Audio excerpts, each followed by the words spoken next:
नजर डालेंगे बड़ी खबर पर। साबिक एमपी अतीक अहमद के हवाले से बड़ी जानकारी आपको दे दें। साबिक एमपी अतीक अहमद कत्ल मामले पर समाअत 3 हफ्ते के लिए टल गई है। सुनवाई के दौरान अर्जी गुजार ने कहा कि यूपी में ये एक पैटर्न बन गया है। हालांकि इस पर यूपी सरकार के वकील ने कहा कि कातिल सहाफी बनकर वहां पहुंच गए थे। इस पर अदालत ने कहा कि अतीक अशरफ को इस तरह परेड करा के मेडिकल के लिए क्यों लाया जा रहा था।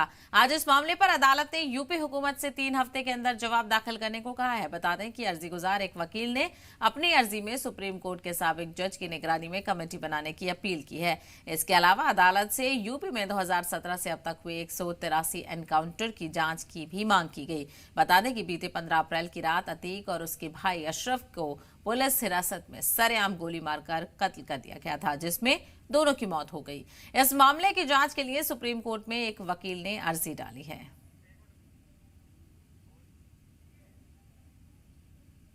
जो भी इंसिडेंट्स है उससे रिलेटेड वो क्या क्या राज्य सरकार ने आगे कदम उठाए हैं जांच के लिए, वो सारा कुछ निकल के उसमें आएगा।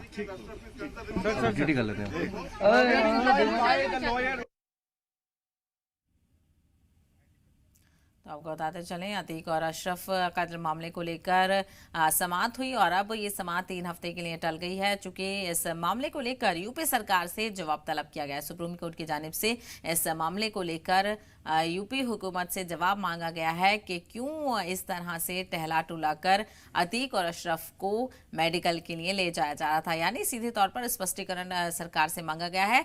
और इस मामले को लेकर जब सुनवाई हुई तो इस दौरान अर्जी गुजार ने कहा कि यूपी में ये एक पैटर्न बन गया है। इसी मामले को लेकर मजीद जानकारी हासिल करेंगे। अरविंद सिंह हमारे नुमाइंदे इस वक्त हमारे साथ जुड़ गए हैं। अरविंद, अतीक और अशरफ का मामला लगातार सुर्खियों में बना हुआ है। सुप्रीम कोर्ट में इस मामले को लेकर गुहार लगाई गई थी, क्या कुछ समाअत के दौरान हुआ? देखिए, आज की सुनवाई के दौरान जो सुप्रीम कोर्ट की सबसे बड़ी टिप्पणी रही वो जस्टिस दीपांकर दत्ता की थी।